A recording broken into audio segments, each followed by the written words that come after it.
তো আপনারা দেখতে পাচ্ছেন এই চট্টগ্রাম জিসি মোটেটি এখানে এই ছাত্ররা ট্রাফিকের ভূমিকায় অবতরণ করেছে। আপনারা দেখতে পাচ্ছেন আসলে খুব ভালোভাবে ওরা কাজটা করতেছে। ছাত্রদের এই ধরনের অভিজ্ঞতা হওয়া প্রয়োজন আসলেই, এখন না যে কোনো পরিস্থিতিতে এই ধরনের অভিজ্ঞতা হওয়া প্রয়োজন। যেমন এই বক্সটি দেখতেছেন, এটা ট্রাফিক বক্স ছিল, দুর্বৃত্তরা হামলা করে এখানের এই সাইনবোর্ড খুলে ফেলা হয়েছে।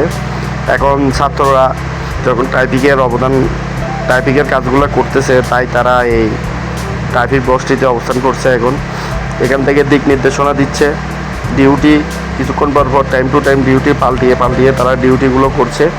এটি হচ্ছে যে আমাদের চট্টগ্রামের জিসি মোড় এলাকা, চট্টগ্রামের একটা এই ফেমাস জায়গা, একটা বাণিজ্যিক এলাকা।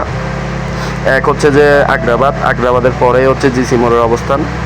এটা শুধু আগ্রাবাদ জিসি মোড় না, পুরো চট্টগ্রাম শহরে আনাচে অলিগলিতে ছাত্ররা এভাবেই তাদের ট্রাফিকের কাজগুলো করছে, কিন্তু খুব ভালোভাবে করছে, খুবই ভদ্রতার সাথে সবার সাথেই খুব ভালো ব্যবহার করছে তারা।